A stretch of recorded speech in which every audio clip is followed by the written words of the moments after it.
Alexis Aberkam, bonsoir. Bonsoir. Nous vous recevons pour une chaîne internet qui s'appelle Thinkerview. On vous reçoit pour vos secteurs d'activité, vos conférences, votre domaine de compétences. Est-ce que vous voulez qu'on commence par le dur ou le soft? Toujours le plus dur, d'entrée de jeu. D'entrée de jeu, Ouais. T'es un mytho ou t'es pas un mytho? J'ai 3 doctorats. Il y en a qui pleurent du sang là-dessus, mais j'ai 3 doctorats. Et je sais que ça fait mal, parce que j'étais prédoctorant de l'école normale supérieure à 19 ans. À 21 ans, j'ai été chercheur invité à Stanford. 20 ans précisément, je me rappelle, je m'étais fait jeter de boîte à l'époque. Je ne pouvais pas rentrer en club. C'est un de mes pires souvenirs. Je vais à New York avec la fille avec qui j'étais. Et je savais pas, tu sais, qu'aux États-Unis, tu pouvais pas rentrer en boîte comme ça avant 21 ans. Je me suis dit, putain, je suis visiting scholar de l'université de Stanford, ils vont me laisser rentrer. Je me suis fait lourder d'une boîte à New York. Mais tout ça, c'est vrai, et je sais que pour certains, c'est très très dur à digérer. Comment t'expliques ça? J'adore ce que je fais. Et ça, c'est un sujet, si tu veux, qui crée une dissonance cognitive essentielle. Parce qu'il y a plein de gens dans ce monde, et ça, c'est le sujet de mon travail et de mes conférences, qui pensent que si tu ne souffres pas, si tu n'es pas en train de te faire des milkshakes au Prozac tous les matins, tu ne peux pas être productif. Tu as des gens qui ont un logiciel qui tourne au fond de leur tête, qui est que la méritocratie, en fait, c'est la souffranceocratie. Et que si tu n'es vraiment pas en train d'être dépressif, de souffrir, tu ne peux pas travailler. Je te rappelle, et tu le sais mieux que moi, que l'étymologie du mot travail, c'est tripalium, l'instrument de torture. Il y a quelques papiers qui ont été écrits là-dessus, qui ont été sourcés. Est-ce que tu penses que c'est une mauvaise interprétation de ta présentation par les journalistes? Ou est-ce que tu as gonflé ton CV, ou tu l'as un peu amélioré? Dis-moi ce qui est vrai. Dis-moi simplement ce qui est vrai. On va faire du vrai journaliste. Je suis journaliste, je suis Pas éditorialiste. Oui, mais moi je suis Tu as journaliste. une carte de presse. Alors, mais avoir une carte de presse signifie absolument pas qu'on est journaliste. Ça veut simplement dire qu'on tire l'essentiel de ses revenus du journalisme. Mais dis-moi ce qui est vrai. Dis-moi simplement ce qui est vrai dans ce qu'ils ont écrit. On a une phrase qui dit je viens à vous sans mes médailles, mais uniquement avec mes succès. Sans mes titres, mais uniquement avec mes Ça, succès. je suis d'accord avec ça. Et je serais le premier à brûler tous mes titres s'il le fallait. Si tu veux, mon père m'avait dit, et beaucoup de gens, tu sais, j'ai grandi en banlieue. En France, moi j'ai grandi à Chevilly-la-Rue, aussi du côté d'Atis-Mons, tu sais, la Belle Épine, etc. Moi, c'était plutôt une banlieue chaude quand même. Hein. J'ai pas grandi dans un environnement... Moi, je suis né en 86, donc l'époque de Tchernobyl. Et j'ai vu des bagnoles qui cramaient, j'ai vu mon frangin courser des mecs qui avaient cramé des bagnoles. Et si tu veux, je venais d'un milieu où tu t'en sortais que en étant rappeur, footballeur ou dealer. La voie des 3 doctorats normal sup, dont un doctorat de l'école polytechnique, visiting scholar à Stanford, affiliate scholar 8 ans à Stanford, professeur à Centrale, chargé de cours Polytechnique, 8 ans. Polytechnique, ils ont dit que c'était pas Polytechnique. Ils n'ont rien dit du tout. Ouais. J'ai un doctorat, je suis docteur de l'école polytechnique. Tu as un canard qui a dit que j'étais enseignant-chercheur là-bas. Moi, je n'ai jamais signé ça et je ne me suis jamais revendiqué d'être enseignant-chercheur à Polytechnique. Question d'Internet. Comment a-t-il fait pour faire 3 thèses de 2013 à 2016? J'ai beaucoup travaillé. Il y a des gens qui ont du mal à voir ça, qui ont du mal à se rendre compte de ça. Mais je travaille comme un taré. Je fais à peu près des journées de 15 heures depuis 2006. On a vu récemment Arrêt sur Image faire une émission concernant le fait que ton éditeur poursuivait certains sites internet. Je sais pas s'ils les poursuivent, j'ai pas tellement suivi ça, mais ce que je sais, c'est qu'ils veulent rétablir la vérité, tu vois. Eux, ils ont bien mis mon CV à la fin du livre. 3 doctorats, prédoctorant de l'école normale supérieure à 19 ans, visiting scholar de l'université Stanford à 20 ans.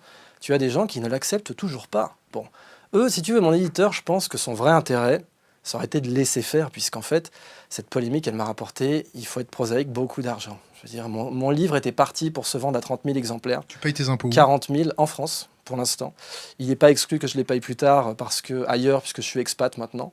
Mais en France, tu sais, j'ai été officier de marine en France. Hein, donc, j'ai une certaine fibre patriote. J'ai été officier de marine pendant quel grade? Sur quel bâtiment? Donc, c'était enseigne de vaisseau, de 2e classe, et j'ai été notamment sur le Mistral. Sur le Mistral? Fameux.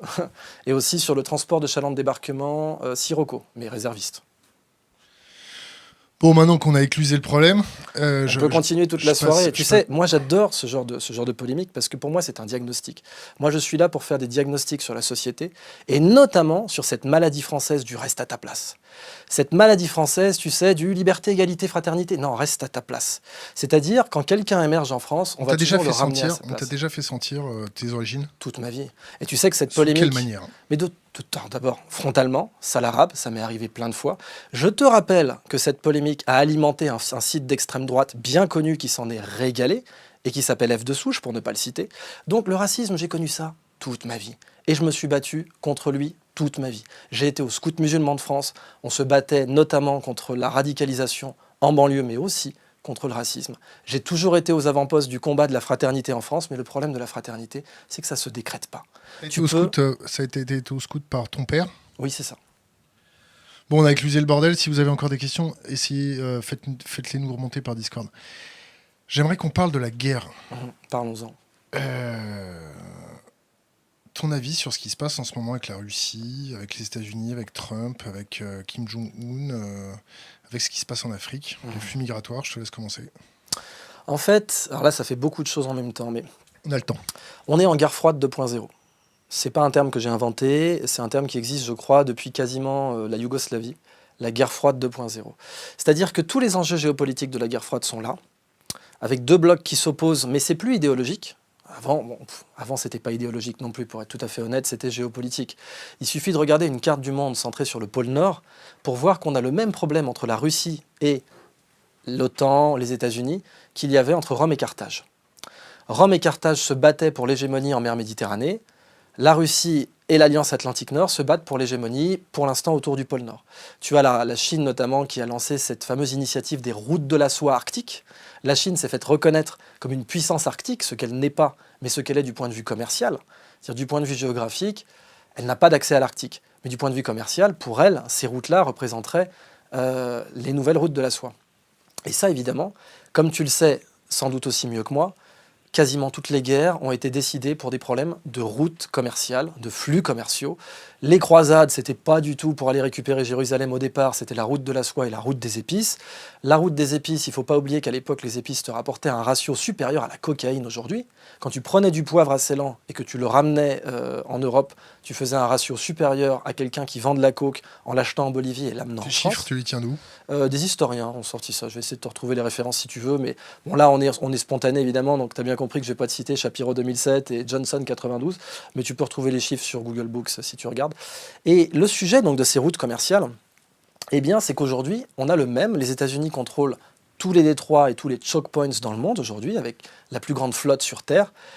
Et ça envisage évidemment une confrontation avec la Chine et la Russie. Et cette confrontation, elle ne sera pas de haute intensité, comme on dit, ou chaude, parce qu'il y a l'arme nucléaire, mais elle n'en demeure pas moins violente. Violente dans le sens qu'il y a toujours des conflits périphériques, ce qu'on appelle des guerres par proxy. Il y en a eu au Soudan, il y en a aujourd'hui en Syrie, qui est un verrou gazier bien connu, dans laquelle la Russie a pris part. On pourrait envisager des solutions plus pacifiques si on avait une diplomatie plus... J'ai pas peur d'utiliser le mot technologique. J'ai fait mon premier doctorat sur la géopolitique de la connaissance. Et l'idée que la connaissance permettait de transcender des conflits. C'est-à-dire qu'une opposition frontale, en particulier sur des ressources, eh bien, pouvait être transcendée par un ajout de connaissances au conflit. Et il y a eu assez d'exemples dans l'histoire de ce phénomène-là. Je pense qu'il est urgent de le faire, parce qu'au XXIe siècle, on ne pourrait pas se permettre un conflit de haute intensité. La Suède, tu suis un peu en ce moment ? Alors, un petit peu de loin. Si j'ai bien compris, ils ne sont plus tellement neutres. Ils n'ont jamais vraiment été, mais tu faisais référence à quelle nouvelle en particulier ? Le fait qu'ils réimpriment un petit bouquin pour leur population concernant la guerre avec la Russie. Ah oui, voilà, oui, c'est ça. Alors, moi je vis et je travaille en Suisse, mes investisseurs sont en Suisse, ma fondation est en Suisse. J'ai étudié pour ma première thèse le manuel de Hans von Dach, qui s'appelle Résistance totale, et qui est connu, j'aime beaucoup ce manuel parce que, en fait, c'est l'opposé de la pensée française en 40, pour être honnête. C'est le meilleur manuel de guérilla au monde, réputé à l'époque comme un des meilleurs manuels encore aujourd'hui. Tu as bien sûr les manuels de Mao et les manuels du Che Guevara, mais Hans von Dach, il a écrit un manuel sur comment résister à un occupant. Et comment résister de façon totale. C'est-à-dire qu'il écrit, par exemple, dans son manuel, un détail qui m'a toujours bouleversé. Il dit, la résistance totale, c'est par exemple, si vous travaillez pour l'ennemi, il vous a réquisitionné comme femme de ménage et vous repassez ses pantalons, eh bien, repassez ces pantalons un peu plus longtemps chaque jour parce que ça va les user davantage et du coup, vous aurez fait votre contribution à l'effort de guerre. Cette mentalité-là, si tu veux, crée ce que Jomini avait appelé un pays qui ne peut pas être envahi. Pour la Suède, tu fais bien de le souligner parce que tu sais que les Suédois ont inventé un char pour leur terrain. Un char pour défendre leur territoire. J'ai oublié le nom de ce char, mais c'est un char sans tourelle, avec un un camouflage en râteau à l'avant qui est fait pour tirer en anticline. Tu sais, c'est une technique, tu places ton char de l'autre côté d'une pente, il n'y a que le canon qui dépasse, et comme le terrain suédois est parfaitement adapté à ce genre de position défensive, ils avaient mis au point un char comme ça. La Suède est un pays qui a une mentalité de la résistance totale assez forte, mais le fait qu'ils ressortent ces manuels et ces états d'urgence, on pourrait dire ça comme ça, géopolitiquement, ça ne peut pas être interprété comme quelque chose de positif. Je ne vois pas de quelle manière ça peut être interprété comme quelque chose de positif. Tu suis d'autres conflits? L'Ukraine, ça te parle un peu? J'ai vécu en Ukraine. J'ai vécu 9 mois en Ukraine. C'est un pays que j'ai vraiment beaucoup aimé. Pour moi, vraiment, on aurait pu éviter ce conflit. J'en suis convaincu. Il ne fait pas partie des conflits inévitables.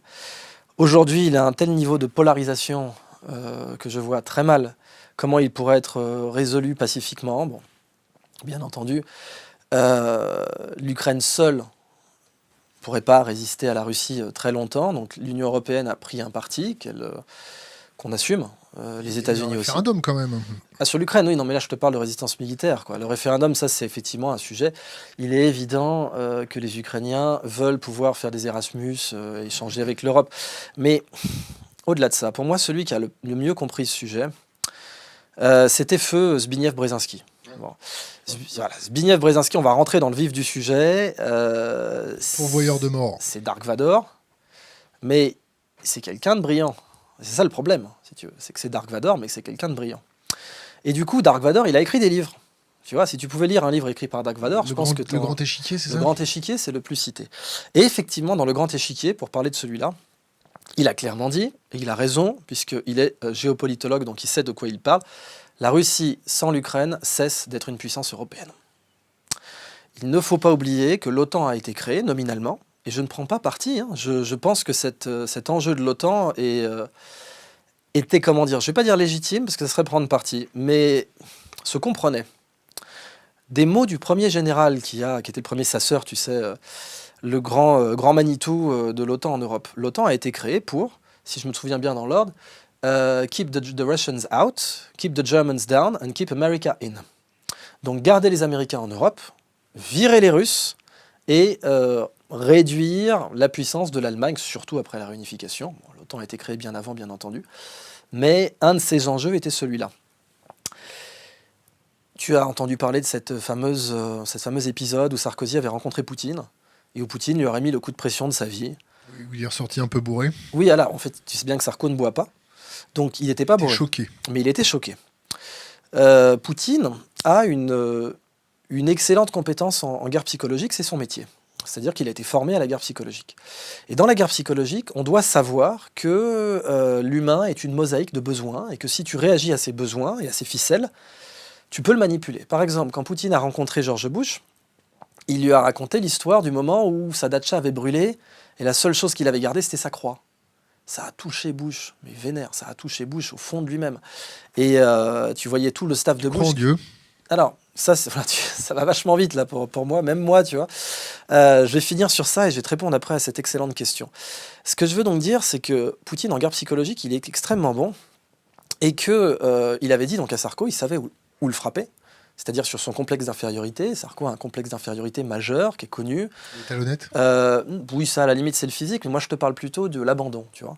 Il a été abandonné par son père, c'est quelqu'un qui a systématiquement peur d'être abandonné par sa figure tutélaire, et c'est pour ça qu'il se sent obligé de trahir, si tu veux. Ce qui s'est passé avec Pasqua, ce qui s'est passé avec Chirac, c'est un comportement psychologique bien connu. Poutine le savait, ça. Et donc, remettre à sa place quelqu'un qui a un sentiment de peur face au rejet, c'est très efficace et ça déstabilise. Mais rappelons-nous ce qu'il avait utilisé comme argument. Il avait dit, écoute, bonhomme, ton pays, il est grand comme ça. Mon pays, il est grand comme ça. Et c'est vrai que quand tu vois une carte du pôle Nord, c'est ce qui saute aux yeux. Donc il lui dit, garçon, je peux faire de toi le chef de l'Europe si je veux, ou bien je peux t'écrabouiller.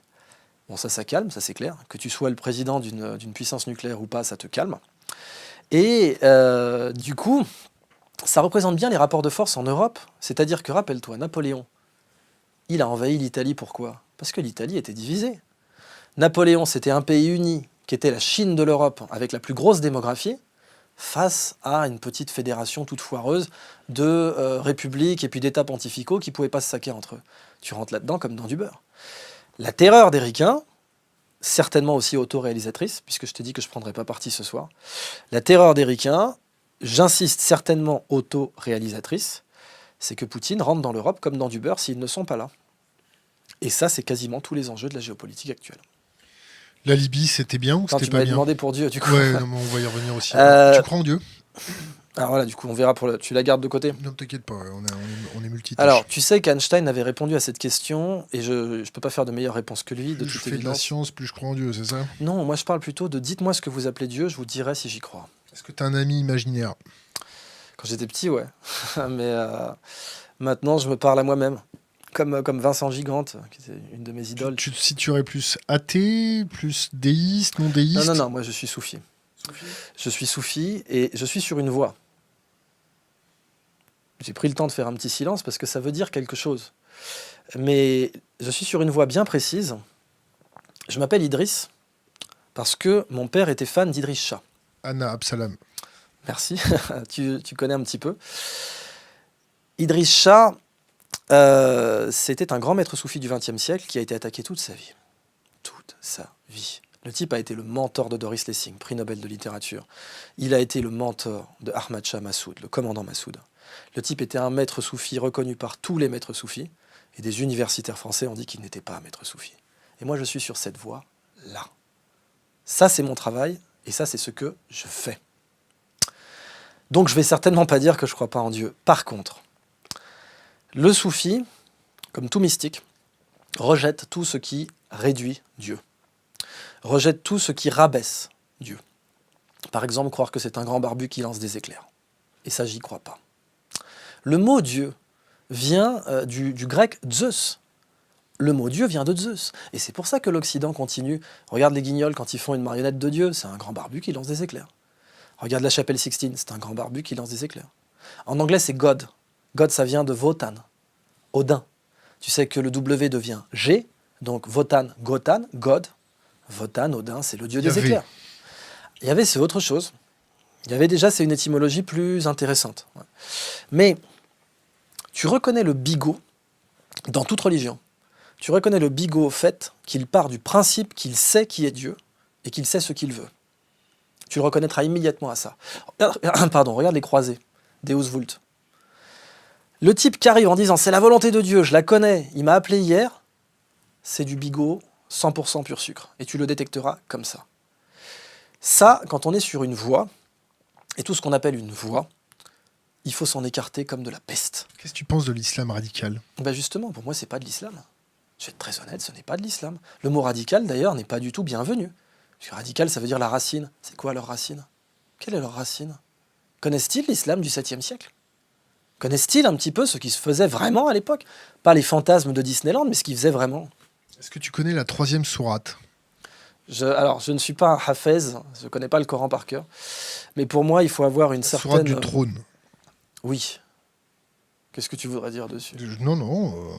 C'est une sourate qu'on m'a offerte dans le désert blanc égyptien un jour. Moi, ma préférée, mais attends, pour revenir, moi, ma préférée, c'est la sourate Al-A'raf. Le Coran, quand je l'étudie, je suis extrêmement parcimonieux. J'y vais tout doucement. Tu sais, tu as 7 niveaux de lecture. Et je veux surtout me garder de l'arrogance qu'on peut avoir quand on maîtrise trop bien par cœur la surface, si tu veux. Quand on peut citer des passages sans avoir bien compris qu'un passage, c'est comme la surface d'un océan, il y a des fonds. Et le Coran, c'est vraiment ça. C'est la surface d'un océan. Tu peux parler de la surface, mais le vrai océanographe, il te parle de la totalité de la profondeur océanographique et de toute la courbe bathymétrique. Ça, c'est la différence entre un océanographe et un mec du Club Med. Le Coran, il ne faut pas le lire en mec du Club Med. Il faut le lire en océanographe, en étant extrêmement humble et en essayant de pénétrer le sens profond de chaque passage. En particulier son étymologie, son contexte, etc. Et s'il y a eu des siècles d'écoles d'interprétation, c'est précisément parce qu'il était admis et convenu, non seulement que le Coran a une profondeur, mais également que personne n'a le droit de l'interpréter à votre place. Vous pouvez être conseillé, mais si vous prenez une interprétation, c'est votre responsabilité. Et d'ailleurs, c'était la fameuse histoire qu'on avait dite à Abou Bakr. Je vais faire un temps de silence pour les religieux qui nous regardent. Eh bien... Tu peux faire les... Non, j'ai horreur de l'ostentation sur ce point-là. Mais je respecte, cela dit, ceux qui voudraient que je fasse ce temps de silence, donc je le fais. Mais tu prends cette fameuse histoire, on avait demandé à Abou Bakr, qu'est-ce qui est prédestiné dans la vie? Et qu'est-ce qui est notre libre arbitre? Et il avait répondu, lève une jambe. Alors, le type lève une jambe, ça c'est ton libre arbitre. Tu as accepté de m'écouter, tu aurais pu ne pas le faire, mais tu as accepté de le faire, c'est ton libre arbitre. Lève l'autre jambe maintenant. Le type dit, je peux pas. Ah, ça, c'est la prédestination. C'est pas toi qui as choisi d'avoir 2 jambes. J'aime bien cette interprétation-là, sur le libre arbitre et sur, comment dire, les règles. Cette vie, tu sais, Elon Musk dit que cette vie est un jeu vidéo, une simulation.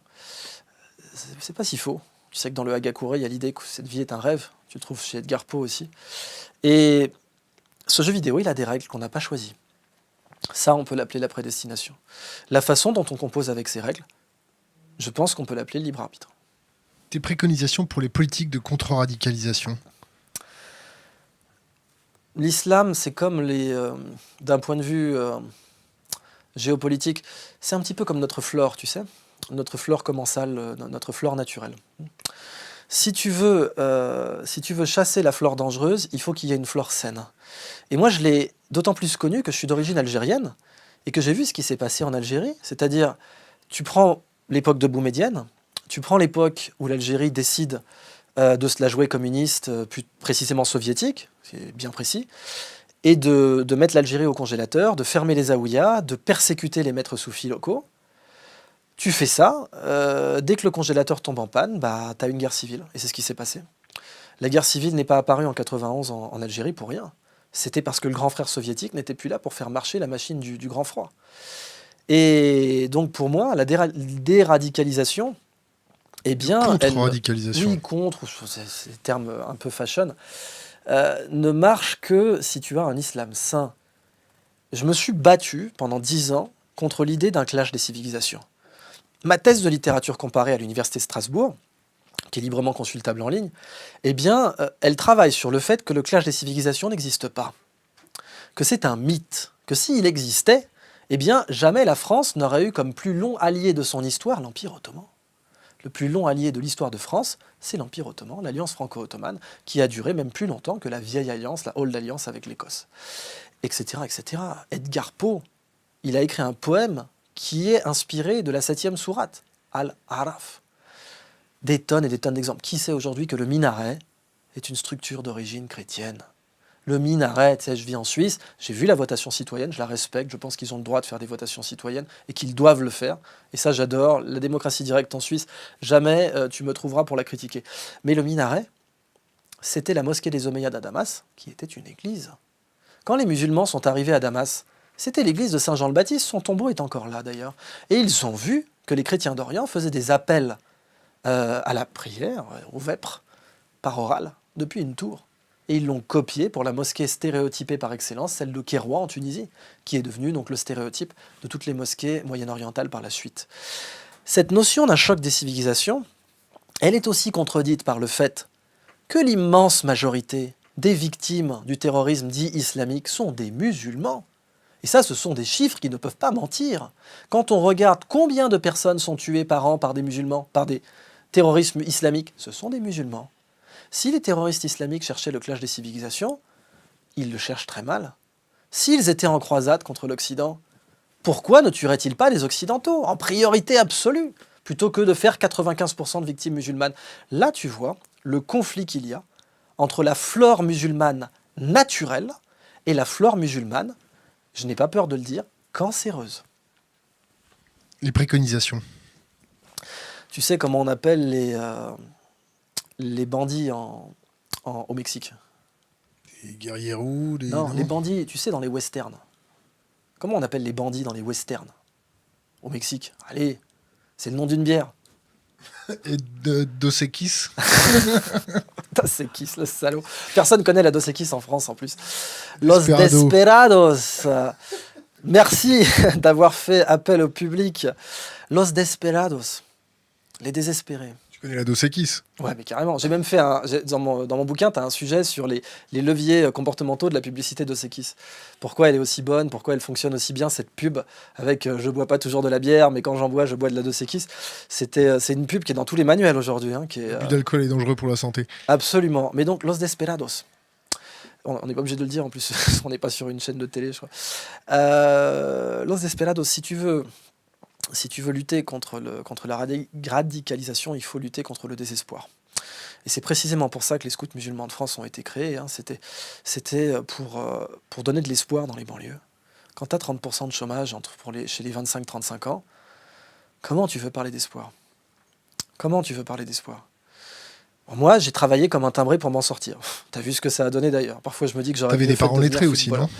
Oui, c'est vrai, mais alors c'est loin d'être suffisant, crois-moi. C'est très très loin d'être suffisant. J'ai vu plein de mes camarades, que je connais bien sûr, dont je tairai le nom, qui avaient des parents lettrés et qui n'ont pas suivi le même chemin. Et puis parfois, parmi les radicalisés, tu es le premier à le savoir, il y a tout un tas d'érudits. De gens qui ont Bac+5, qui ont un niveau d'études tout à fait conséquent et qui ne sont pas du tout des paumés comme on voudrait le croire. Mais qui sont paumés en un sens, mais pas dans le sens que la République considère être paumés. Dans un autre sens, dans un sens psychologique, dans un sens de repère, dans le sens de la vie. Pourquoi tu dis qu'ils sont paumés? Attention, c'est pas... J'ai été hâtif là-dessus. Bon, pour moi, quand tu décides de tuer quelqu'un en te faisant sauter et que c'est pas pour de l'autodéfense immédiate... Ouais, pour moi, t'es paumé, parce que c'est contre-productif ce que tu fais, et ça ne va pas servir la cause que tu défends. Mais c'est juste mon opinion. C'est-à-dire qu'à aucun moment, je dis que j'ai raison, là. Et d'ailleurs, depuis tout à l'heure, on est d'accord que tout ce que je te raconte, c'est mon opinion. Que tu nous racontes. Oui, tout ce que je vous raconte, tout ce que je te raconte, c'est de l'opinion. Donc, paumé, c'est un terme peut-être un peu dur, mais... Combattre le désespoir. Construire. Comment tu peux combattre le désespoir quand tu as... du chômage grandissant, une concurrence mondiale, une guerre économique, des facteurs en déshérence? Tu sais, par exemple, alors je plante des arbres au Sénégal, ça fait 9 ans que je le fais. J'ai planté plus de 25 000 moringas. On alphabétise des femmes là-bas. On leur a appris à tirer un revenu de ce moringa. Ce moringa, ensuite, on le vend en Suisse pour pouvoir faire un maximum de marge pour le renvoyer au Sénégal. Et ça, c'est à mon échelle. J'ai commencé ça quand je sortais de Normal Sup. Donc, c'était en 2009. Ouais. J'avais pris l'argent que j'avais gagné avec ma première prestation de conseil. Tu fais quoi Normal Sup, rappelle-moi? Alors j'ai fait biologie, je suis entré en biologie, je vais être très honnête, Normal Sup, j'ai détesté. Pour moi, c'est un mouroir intellectuel. C'est un... non, mais il faut se dire les choses, hein. C'est pas compliqué. Si ça marchait, les gens l'auraient copié à l'étranger. Tu sais, quand personne ne t'a copié, t'as deux solutions. Ou bien tu te dis, bon, on a chié dans la bons avocats. Voilà, ou bien tu te dis, on a déconné. Ou bien tu te dis, ah non, c'est l'exception culturelle française.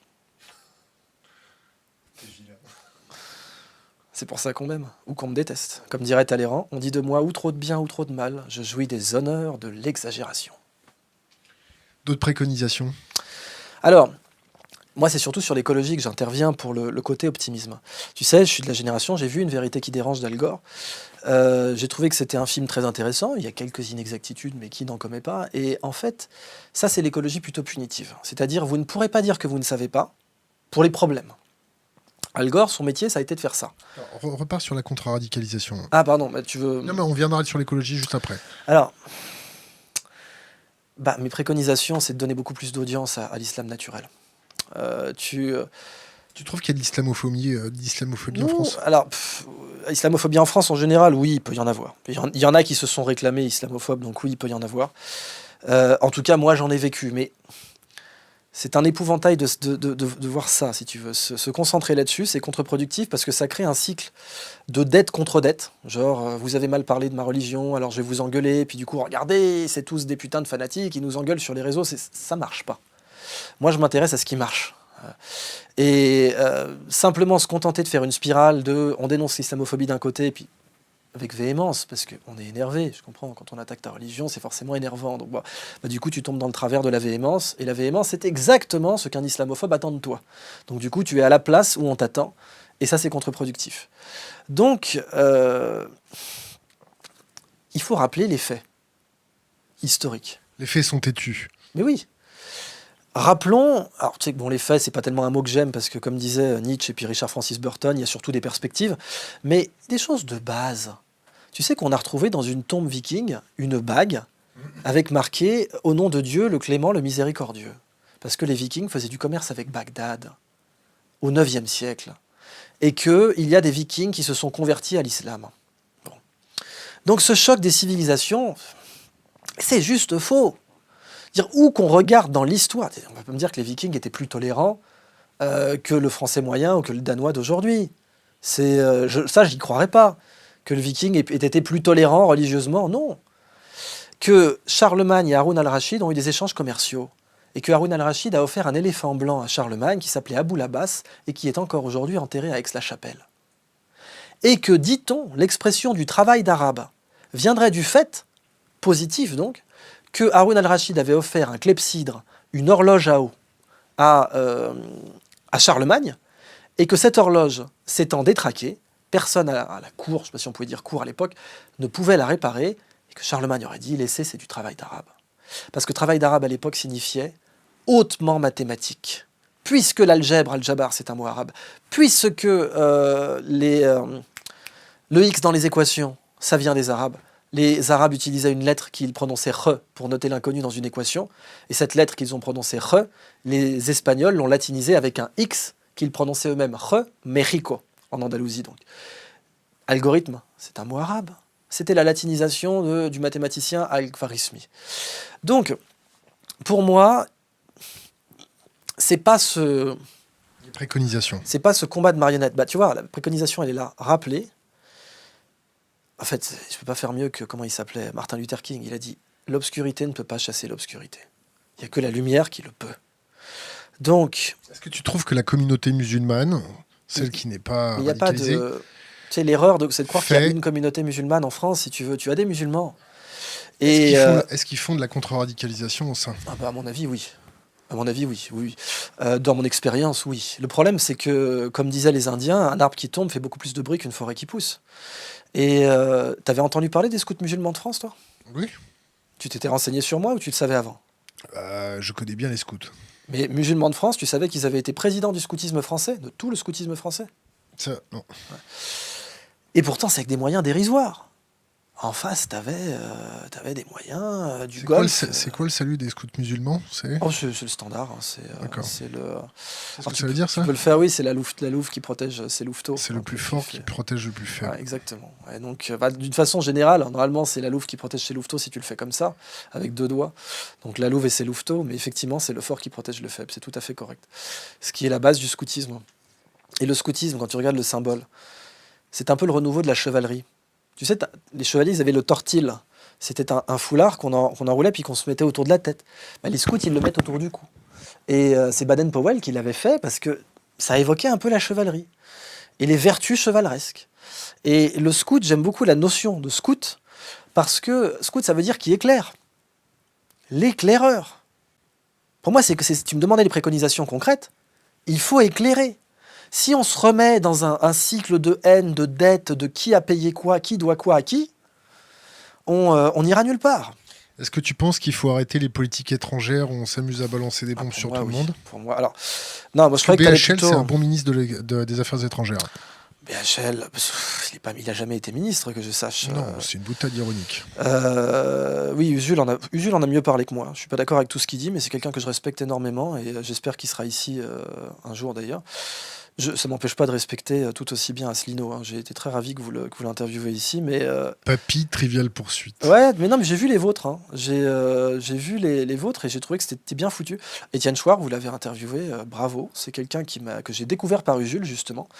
Et pour moi, Étienne Chouard est un grand monsieur. Donc, bon, sur la partie BHL, oui, avoir une politique étrangère indépendante, ça serait mieux. Mais d'une façon générale, c'est juste que ça ne marche pas. Je veux dire, bombarder la Libye, ça n'a pas marché. On peut tourner ça dans tous les sens qu'on veut. Ça n'a pas marché. Aujourd'hui, la Libye est une Somalie divisée en 3 zones, avec un tribalisme, une destruction des sites archéologiques, une catastrophe totale. Soit on tire les leçons de cette catastrophe, et comme dirait l'autre, on pend les coupables, soit, oui, on continue à déconner. Mais c'est clair que ça ne sert pas les intérêts des Français. Parce que tu te retrouves avec plus de desperados quand tu fais ça. Question d'Internet. Alors, je la découvre avec toi. Jacques Attali, tu étais souvent en accord avec ses propos pour pas dire durant tout le débat. N'as-tu pas décelé un double langage ? L'as-tu senti sincère dans ses propos ? C'est une très bonne question. Tu bosses en ce moment avec lui, je crois. Non, alors j'ai bossé, j'ai fait une conf avec lui une fois. T'es pas dans un groupe de travail avec lui ? Ah non. D'accord. Pourquoi t'as vu un truc comme ça ? J'avais donné des conseils sur la méthode dite devenir soi. Mais, ça, tout à fait. Et en fait, là, l'internaute, donc il faut préciser le contexte, parle d'une conf bien précise sur Radio France, si je ne me gourre pas, sur le sucre. On ne parlait pas géopolitique, ça donne déjà une réponse à notre ami internaute. On parlait sucre, on parlait alimentation, nutrition, et là, je n'ai pas décelé à un moment un propos faux de Jacques Attali. Cela dit, moi, c'est quelqu'un qu'on m'avait vendu comme étant un monstre. Hein. Je veux dire, dans la banlieue, on te le présente parfois comme ça. Je te rappelle qu'il est rentré dans l'art d'un certain polémiste islamophobe très connu, que je ne citerai pas. Bah écoute, je ne le citerai pas. Donc ça commence par un T ? Non, ça commence par un F. Et j'irai pas plus loin. Et je m'y attendais pas. Quelque chose que j'ai découvert, que je mets dans mon livre. Il y a ce physicien Fritz Zwicky qui avait une insulte préférée, c'était connard sphérique. Connard sphérique, ça veut dire sous n'importe quel angle, t'es un connard. Et c'est bien une chose que j'ai apprise, c'est que ça n'existe pas. Même le pire des connards, ce qui n'est pas le cas, j'ai aucun problème à le dire sur Internet et que ça reste gravé dans le marbre de Jacques Attali, mais même un gars odieux, il existe un angle où tu pourrais parler avec lui. Le problème, c'est que dans les... On l'a pas encore trouvé. Hein. Non, mais parce qu'en fait, dans les médias, tu présentes toujours le même angle, je te rappelle. Hein, tu es un masque. C'est à titre personnel. Hein. Ah non, j'ai trouvé des gens qui étaient particulièrement malhonnêtes ou manquants de chevalerie avec qui j'ai pu discuter. Parce que, si tu veux, tu as le problème du fait qu'on présente un masque. Puis, dans la vie professionnelle aussi, tu es ton métier. Quand tu demandes à quelqu'un, quand tu lui demandes qu'est-ce que tu fais dans la vie, tu prends quand même la base que tu le définis par son occupation. Ce qui est dangereux, parce que ça réduit l'homme. Un homme est bien plus que son occupation. Et on le voit au XXIe siècle, où les occupations changent. Mais du coup, tu présentes toujours le même visage à quelqu'un. Et ça peut casser le dialogue, parce que tu vas rester, du coup, dans des sujets où tu vas te friter avec lui, alors que tu aurais pu construire des choses ensemble. Donc là, je suis conscient du fait que je parle sur Internet, que je parle pas au point, que je parle pas dans de la presse papier classique. Et j'ai pas peur de dire qu'Attali n'est pas du tout celui qu'on croit. Vraiment.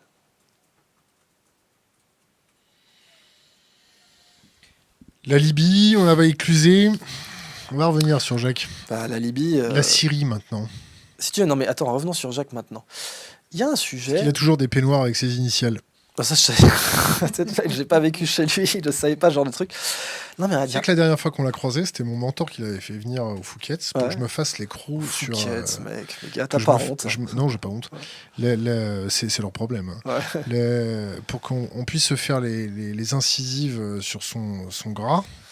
Et il s'est levé, il a dit « Je ne suis pas venu ici pour me faire insulter en public ». Et mon mentor lui a dit « Tu peux t'asseoir ». Tu te rassis, il s'est rassied. On discutait autour des révolutions arabes, sa perspective au niveau des réseaux sociaux. Ça, je la connais pas, celle-là, je t'avoue, cette perspective-là. Mais je sais que, par exemple, on n'était pas d'accord sur un truc. C'est qu'il avait dit « Il est issu de la tradition juive que la nature est fondamentalement mauvaise », c'est le mot qu'il avait utilisé, et qu'il appartient à l'homme de la modifier. Je crois qu'il avait utilisé un autre mot que modifier, genre améliorer. Et ça, bon, tu connais mes conférences, tu sais que c'est l'opposé de ma vue. Tu sais que c'est, quand je parle de biomimétisme, je dis la nature est plus maligne que nous, plus intelligente. Mais ce qui est très intéressant, c'est qu'il est d'accord avec ça aussi. Moi, je viens d'une tradition où on apprend par les paires d'opposés. Et c'est ce qu'avait dit Rumi. Je t'enseigne, et là c'est Dieu qui parle, c'est le maître de Rumi qui interprète un hadith, qui dit « Je t'enseigne par les opposés de sorte à ce que tu aies deux ailes pour voler ». Et c'est le principe de la dialectique en Occident. Il est vrai que moi, je continue à croire que la nature est plus brillante que nous. Je pense que c'est objectif. Tu veux parler du biomimétisme ? Oui, ou de la bio-inspiration. Je continue à croire, mais objectivement, c'est-à-dire même sans invoquer les mouvements actuels, biomimétisme, bio-inspiration. Donc bio-inspiration, c'est la science. Biomimétisme, c'est le mouvement global qui inclut l'architecture, qui inclut les beaux-arts, etc. Objectivement, on ne sait pas refaire la nature. Donc oui, à partir de là, elle est plus brillante que nous, parce qu'on ne sait pas la copier. Attends, avant que tu passes sur le biomimétisme, je voudrais qu'on ouvre on continue la parenthèse géopolitique. La Syrie, qu'est-ce qu'on fait en Syrie ? Là, il n'y a plus... là, si tu veux, c'est...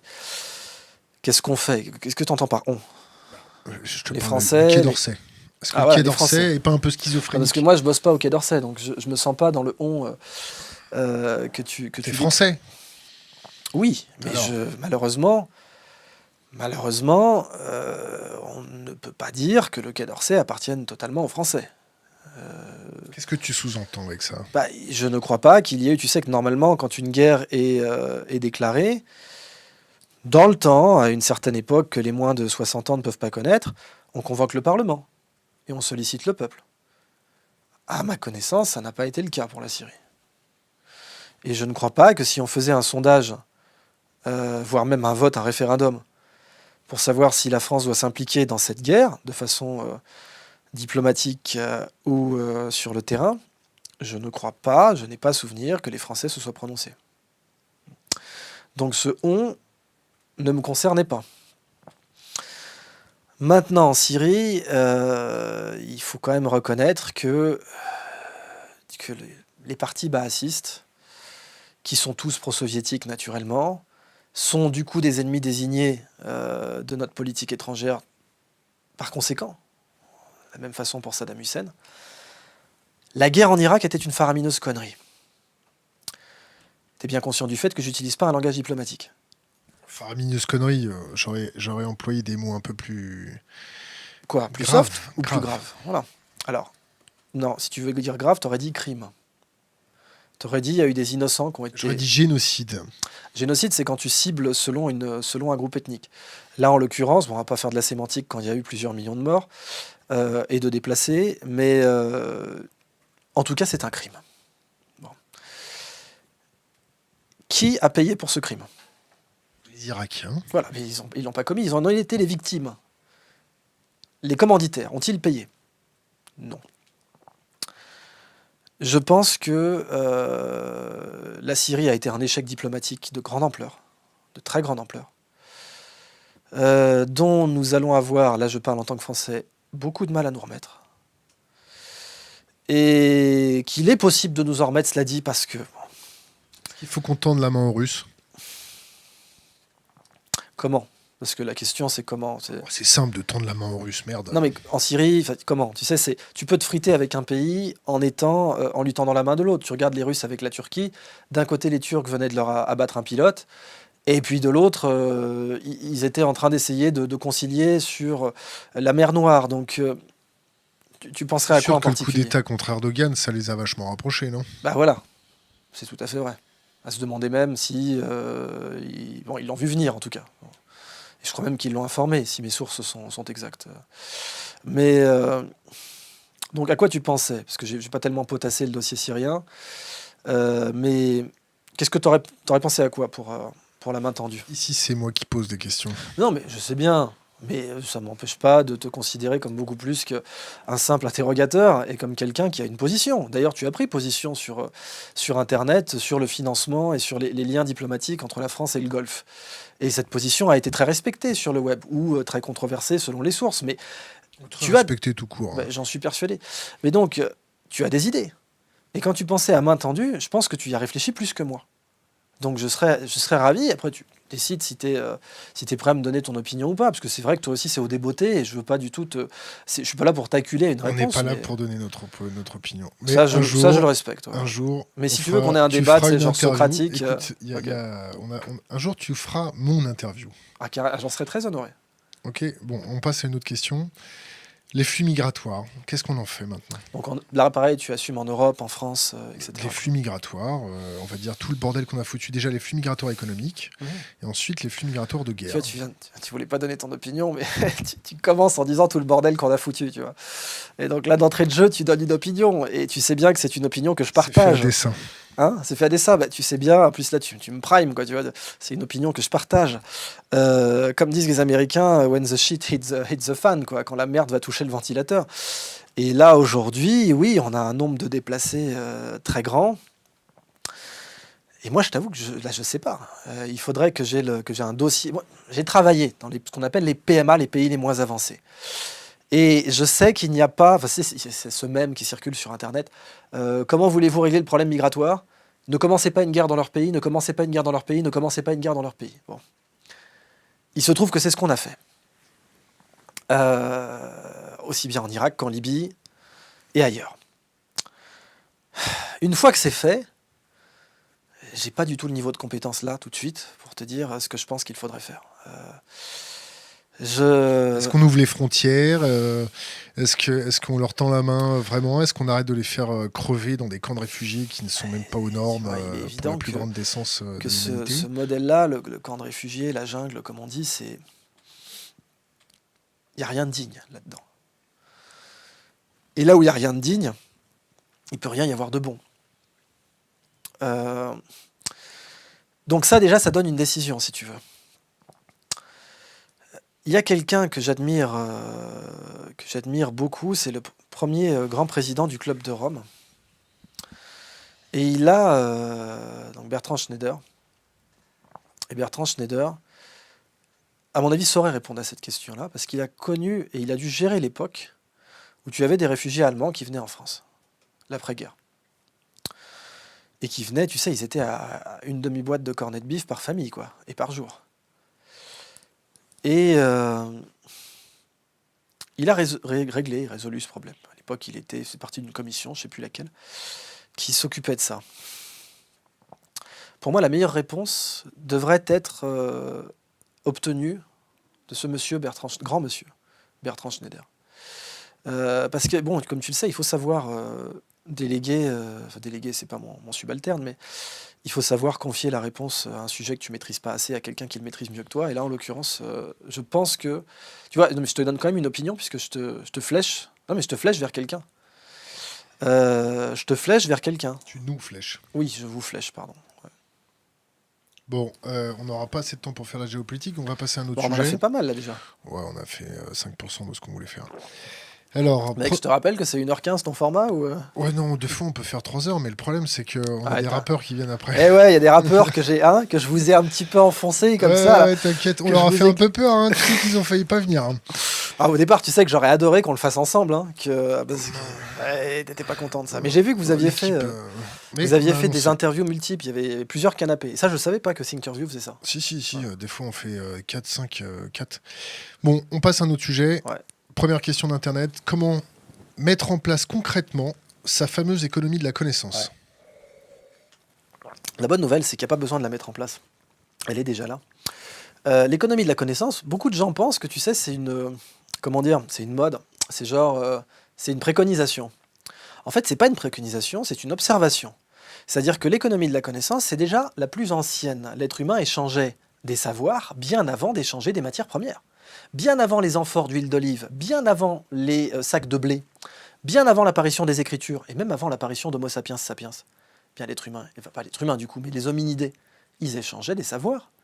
Un site de pêche, un territoire de chasse, quels champignons sont comestibles, quels buissons peuvent te fournir des baies que tu peux manger et macérer, comment tailler un silex, comment fabriquer un arc, tout ça c'est de la connaissance. L'être humain échange de la connaissance depuis bien plus longtemps que ce qu'on appelle le commerce actuel. Simplement, la plupart des humains, tous les humains ont un cerveau de primate, et un cerveau de primate, qu'est-ce que ça voit en premier? Ça voit le côté tangible, la matière, tout ce qui est concret. Notre cerveau n'a aucun problème avec le concret. Tout ce qui est tangible, eh bien, il peut l'appréhender. La méthode de Singapour. Alors, la méthode de Singapour, c'est ça, ouais. Putain, t'es au taquet. Moi, j'aime bien voir les gens qui font leur taf comme ça.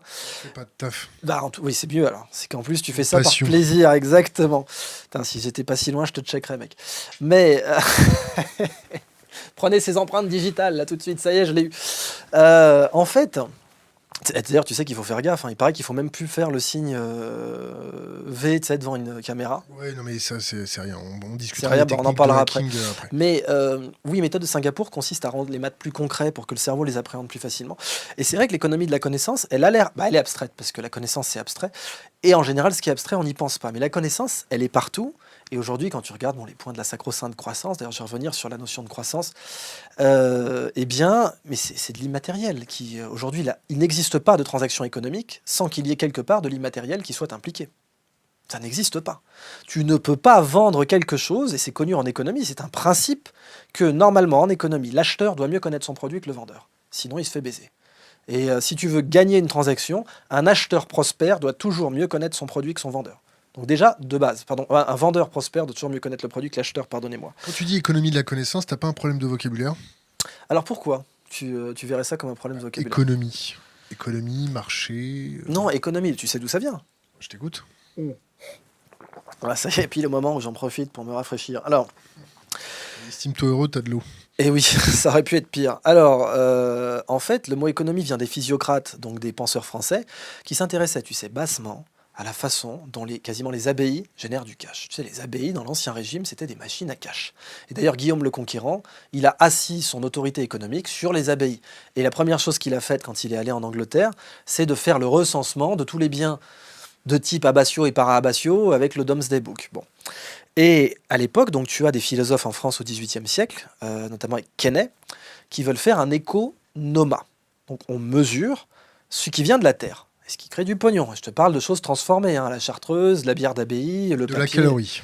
Oui, alors, de la calorie ou pas, parce que ça peut être du papier. La vraie question, c'est... Tu préconises la transmission des savoirs, parce que ça multiplie en fait ton patrimoine, si j'ai bien résumé. Tout à fait. Ton patrimoine, tu l'as bien fait à partir de calories que tu as consommées. Alors non, là tu vois la dimension matérielle du truc. Si moi je lis un livre, que je suis obligé de manger par exemple le petit gâteau ou des choses comme ça pour pouvoir donner à manger à mon cerveau. Mais attends, parlons justement de ce sujet fascinant qui est économie matérielle, économie immatérielle. Il ne faut pas opposer les deux. Simplement, l'économie matérielle est dans une impasse aujourd'hui parce qu'elle est idiote. Elle est idiote. Que le marc de café, qu'on n'utilise que 1% de la biomasse quand on se fait un café, c'est idiot. Quelle est la définition de l'idiotie? Un manque de connaissances. Moi, tu sais, j'aime beaucoup Pierre Rabhi. J'espère que tu l'auras ici d'ailleurs un jour. Et rien n'est parfait chez aucun des penseurs. Je veux dire, petite parenthèse importante, tu peux détecter quelqu'un qui n'est pas mûr intellectuellement à ce qu'il te dira « Ne mangez pas de cette pomme, j'ai entendu dire qu'il y avait des pépins dedans. » Donc arrêtez de faire des tartes tatin, il y a des pépins dans les pommes. Dans le débat intellectuel, c'est souvent ça. Oh, tu sais, mais machin, il a dit des trucs. Prends ce qu'il y a à manger dedans, c'est pas la même chose pour tout le monde, cuisine-le bien, raffine-le. Si on s'était arrêté au goût naturel des fèves de cacao, on n'aurait jamais eu le chocolat. Tu parles de Jacques Attali, là, non? Non, je parle de n'importe qui, en fait. Je peux te parler de Laurent Alexandre, je peux te parler de Cédric Villani, je peux te parler de n'importe quel penseur. Tu as vu ces interviews, là? Bien sûr. Et je peux te parler de n'importe quel penseur. Dans n'importe quel penseur, tu as des choses, tu as de la peau à enlever, tu as des pépins à enlever, et puis tu as de la chair que tu peux manger, ou crue, ou cuisinée. Et donc, c'est pareil pour Gunther Pauli, c'est pareil pour tous les grands penseurs de notre époque. Et donc, si tu veux, dans l'économie de la connaissance, c'est pareil. Dans Pierre Rabhi, pour en venir à ça, il parle de décroissance. Il parle de sobriété heureuse, il parle de décroissance. Là, automatiquement, tu vas te dire, attends, c'est pas possible, Idriss, il est en contradiction avec ça. Parce que il te parle, il dit, attends, pourrait-on avoir une croissance infinie? La connaissance est infinie. Comment démontre-t-on que la connaissance est infinie? C'est très simple. Toute démonstration constitue une connaissance. Or, on sait depuis les années 20 que la collection des démonstrations mathématiques est infinie. On sait depuis Brouwer et Gödel qu'il existe un nombre, une diversité infinie, c'est une collection. On ne parle pas d'ensemble, parce que c'est beaucoup trop grand pour être un ensemble, qu'il existe une collection infinie de démonstrations, de propositions qui sont vraies et démontrables. Et ça démontre que la connaissance est infinie. J'ai vu qu'un mathématicien amateur avait dit que la connaissance ne pouvait pas être infinie. Bon, malheureusement, cet argument n'est pas valable. La connaissance est bien entendu infinie. Eh bien, je dis, pourrait-on avoir une croissance infinie si elle était basée sur la connaissance? On sait que la croissance infinie, c'est pas possible, matériellement. Je sais plus qui c'est qui a dit. Quelques économistes. Voilà, il y a que. Non, oui, mais qui c'est qui a dit ça? C'est celui qui pense que la croissance infinie est possible et soit fou, soit un économiste. Mais là, on parle de croissance matérielle. Et il est véritable, il est authentique, on ne peut pas avoir une croissance infinie. D'abord, alors si on veut être totalement rigoureux scientifiquement, on va dire bon. Première loi de la thermodynamique, la quantité d'énergie dans l'univers est fixe et la masse représente de l'énergie. Donc la quantité de masse dans l'univers est fixe, donc tout ce qui est massif est fini, et donc il ne peut pas y avoir de choses matérielles, tangibles, massives et infinies, donc il ne peut pas y avoir de croissance matérielle infinie. C'est vrai, bon, on n'a même pas besoin d'invoquer l'univers, on peut parler de la planète Terre, elle est finie. Mais aujourd'hui, le ratio connaissance-matière, il est très mauvais. Regarde la façon dont on gère nos déchets. Regarde la façon dont on gère nos stocks de pêche. On est encore chasseurs-cueilleurs dans les océans. On est en 2018 et on pêche du poisson sauvage majoritairement. C'est débile. Ce n'est pas quelque chose que nous devons faire. Je pense sincèrement que l'être humain a un désir intrinsèque d'infini. Je pense que l'être humain, tu ne peux pas lui enlever une sorte de désir, bon, qui pour moi est d'origine, tu pourrais dire spirituelle, mais pour Platon, ce serait de l'ego. Tu sais, Gandhi avait dit, il y a suffisamment de ressources sur Terre pour nourrir tout le monde, mais pas l'ego de tout le monde. L'ego aspire à l'infini. Mais s'il essaie de rassasier son désir d'infini par le monde matériel, il est mort. Et le monde matériel va mourir avec lui.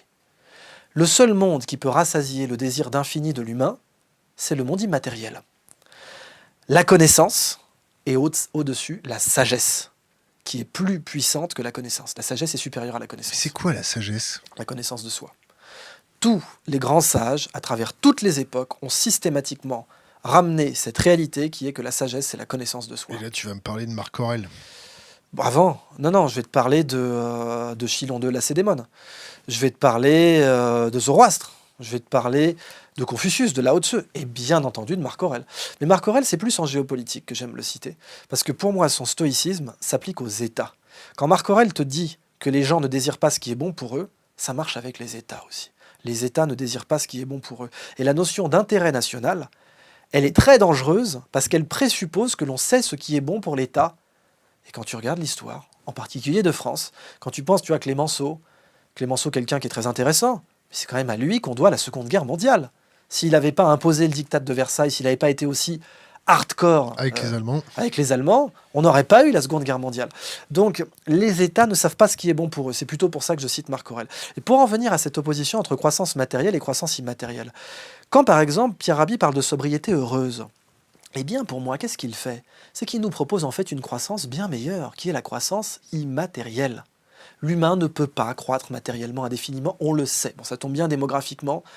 Toutes les analyses confirment que l'Afrique est entrée en transition démographique et que c'est le dernier continent et qui n'y était pas rentré. Quand tu regardes maintenant les chiffres, que tu essaies d'être bien objectif et pas alarmiste, tu vois que la Chine est en récession démographique, tu vois que le Japon, la Corée sont en récession démographique, grave même. Ils sont à 1,1 enfants par femme, c'est catastrophique. C'est pour ça, continue. Ouais. Il ne nous reste pas beaucoup de temps. Pardon. Donc non, c'est et donc, ce que je voulais dire sur cette notion de croissance matérielle, croissance immatérielle, c'est que l'être humain a un désir intrinsèque d'infinité. Ce désir d'infinité est pathologique s'il essaye d'être assouvi par le monde tangible, par le monde matériel. Le seul monde qui est à même, et qui est destiné, si tu le veux, à assouvir notre désir d'infinité, c'est le monde immatériel.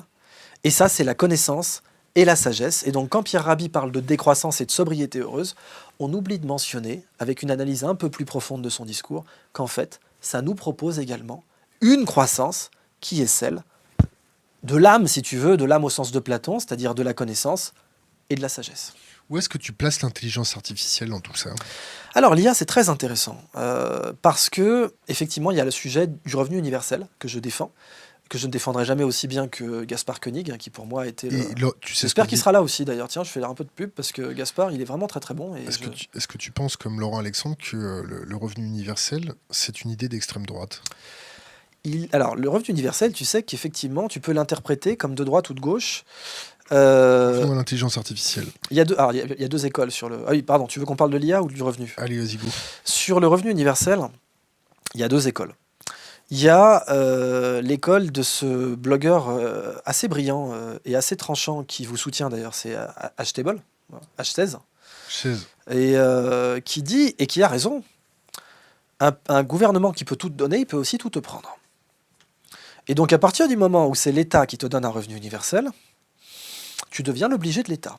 Alors que c'est censé être le contraire en démocratie. Donc, pour moi, H16, il a raison de ce point de vue-là. Ma vision du revenu universel, ça serait de dire, ma vision idéale, mais c'est là aussi qu'on ne s'entendrait pas, par exemple, avec Jacques Attali, mais malgré le respect que je peux avoir sur d'autres opinions, mais pour lui, l'inflation, c'est un impôt sur les pauvres. Et je pense que le revenu universel devrait être la création monétaire qui part du peuple. C'est-à-dire que pour moi, en fait, le meilleur impôt, c'est la planche à billets. C'est-à-dire, tu prélèves plus rien, tu dis, mon gouvernement, mes services publics, je les finance avec ma monnaie. Donc avec de l'inflation. Oui, mais de toute façon, de l'inflation, t'en as toujours. Je te rappelle que l'inflation est bien moins pire que la déflation. En général... Tu sais comment c'est l'inflation, tu sais pas quand voilà, exactement. Okay. Et la stagflation. Et la stagflation, c'est le pire, c'est le Japon, quoi. Donc, la déflation... Non, le Japon, c'est de la déflation. La stagflation, c'est les États-Unis dans les années 70 ou je sais plus quand. Mais, pour moi, donc, le revenu universel idéal, ça sera ça. Ça serait de dire qu'en fait, la création monétaire part du peuple. T'imagines un monde où, en fait, ton salaire vient du fait que c'est toi qui représente la création monétaire. Et donc, la création monétaire part de l'humain. Bon, c'est complètement utopique ce que je raconte, mais c'est utopique parce que toutes les banques centrales sont privées maintenant. Bon, voilà, c'est pour ça que c'est utopique, mais ridicule, dangereux, évident. Pour en venir à l'IA, il y a un scénariste hollywoodien que j'ai cité dans une tribune que j'ai faite dans Le Point, qui est consultant pour James Cameron, tu sais, pour la franchise Terminator. Il m'a donné la plus belle métaphore que j'ai eue sur l'IA. Il m'a dit, l'IA, c'est comme l'eau. L'eau, c'est fait pour avoir des comportements émergents. Ça a des comportements émergents. C'est pour ça que l'eau est le fluide du vivant connu, parce qu'elle a des comportements émergents. Alors, dans le vivant, non, mais tu as la neige, tu as les tsunamis. Bon. Et les comportements émergents de l'eau, ça inclut des catastrophes. La vraie IA, effectivement, les algorithmes évolutionnaires... La singularité ? Alors, la singularité, c'est si elle devient plus intelligente que nous. Ce qui est loin d'être le cas. Aujourd'hui, les androrithmes sont plus puissants que les algorithmes. Sinon, Waze ne se serait pas vendu 976 millions à Google. Waze prédit la circulation en utilisant l'intelligence humaine collective. Et en ce faisant, ils sont meilleurs que Google Maps. Or, Google est une entreprise d'IA, c'est ce qu'il déclare en tout cas. Donc, il ne faut pas oublier que les androrithmes sont plus puissants que les algorithmes depuis l'aube des temps, avant même que les algorithmes n'existent. On est très impressionné par le fait qu'un robot de Boston Dynamics peut faire un salto. On est très impressionné par le fait que Lee Sedol a été battu par AlphaGo. Mais le jeu de Go n'est absolument pas l'apex de l'intelligence humaine. L'IA aujourd'hui... C'est StarCraft 2, précisément. StarCraft 2. C'est quoi ton pseudo dessus? Non, mais non, après, t'as des mecs qui vont venir me challenger et tout. Non, je rentrerai pas dans ce jeu-là. En plus, je dose de moins en moins. J'ai regardé mon level, là, je suis vraiment devenu mauvais. Passe le bonjour à Wito. On n'est pas du tout de la même branche, là, garçon, là. Mais, oui, sur l'IA, elle nous interroge sur notre propre intelligence et elle nous ramène à notre propre intelligence. Parce que quand l'IA peut nous prendre un métier, c'est souvent que c'était un métier du type Les Temps modernes de Charlie Chaplin, avec les clés de 12 et puis tu es en train de visser des boulons toute la journée. Donc, il est assez essentiel de s'interroger sur l'intelligence humaine, sur ce qu'elle est vraiment et sur où est l'avantage compétitif de l'humain. Il ne faut pas oublier que l'IA ne sait pas survivre dans la nature. Le test d'intelligence le plus fondamental, le plus non négociable, si tu veux, c'est la survie. C'est aussi simple que ça. En biologie, le vrai test d'intelligence, c'est la capacité à résister à l'éradication. L'IA ne passe absolument pas ce test. Et donc, penser une seule seconde que l'intelligence humaine se mesure au jeu de Go, c'est se fourvoyer complètement, et l'IA nous ramène à cette réalité. Ça ne signifie pas qu'elle ne pose pas plein de dangers. Je te rappelle que Poutine a dit « celui qui dominera l'IA dominera le monde ». Il a dit ça, il a tout à fait raison, malgré le fait qu'il ne soit pas spécialiste de l'IA, parce qu'il sait que Napoléon avait dit « la puissance d'une armée, c'est sa masse multipliée par sa vitesse », enfin, la quantité de mouvement, pour être précis en physique.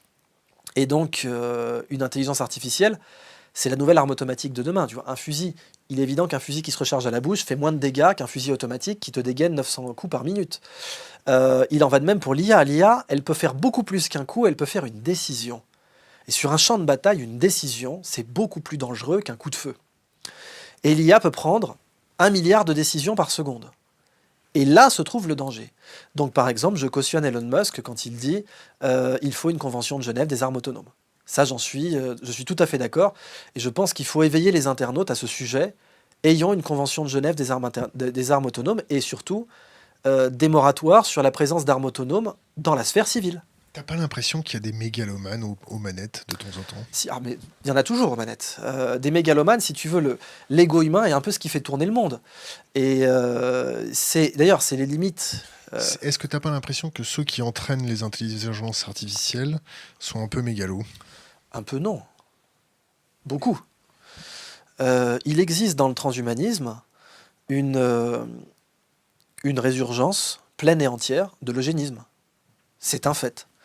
Il existe, le transhumanisme est une corde avec plusieurs faisceaux, donc on ne peut pas parler d'un transhumanisme, mais il existe dans cette corde un fil de couleur eugénique, avec des gens qui disent il va falloir stériliser les gens qui n'ont pas un QI de temps, il va falloir... Et ça, bien sûr, c'est dangereux. Mais j'oublie pas non plus, et là c'est un derviche qui te parle, que très souvent... Tu tournes? Tous les derviches ne sont pas tourneurs. Que très souvent, quelque chose de négatif peut engendrer un bien. Tu sais, il ne faut pas oublier que les Russes avaient parlé du lysenkoïsme, parce que pour les Soviétiques, la génétique était une science bourgeoise. Mais tu sais pourquoi? C'est parce qu'à l'époque, la totalité des financements qui allaient à la génétique venaient de sociétés eugéniques.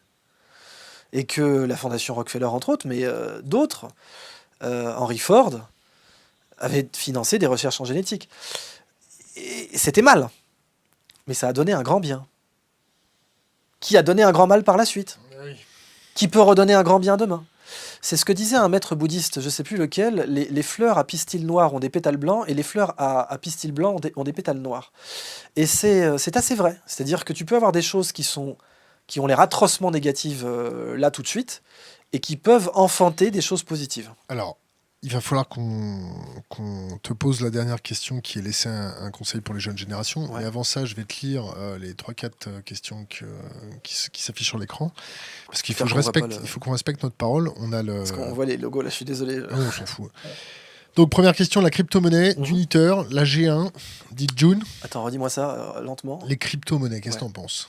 Okay. Alors, sur le plan technologique, attends. pardon, faut faire tout à la fois? Non, tu choisis celle que tu veux parce qu'on va plus avoir le temps. Ah, ok.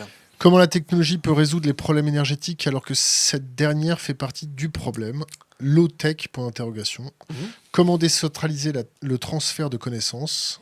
Que pense-t-il de la baisse du QI des Français? Alors la baisse du QI des Français, c'est une légende. Hein. C'est statistiquement parlant, c'est pas du tout rigoureux les statistiques qui ont décrété ça. Et dans mon bouquin, j'en parle. Il y a notamment le test qui avait été utilisé, c'était un temps de réaction, tu sais. Et parce que pour avoir des statistiques sur la baisse des QI, il faut avoir 100 ans de stats, 150 ans de stats. Donc tu es obligé d'utiliser un test qui date d'il y a 150 ans et qui a un temps de réaction.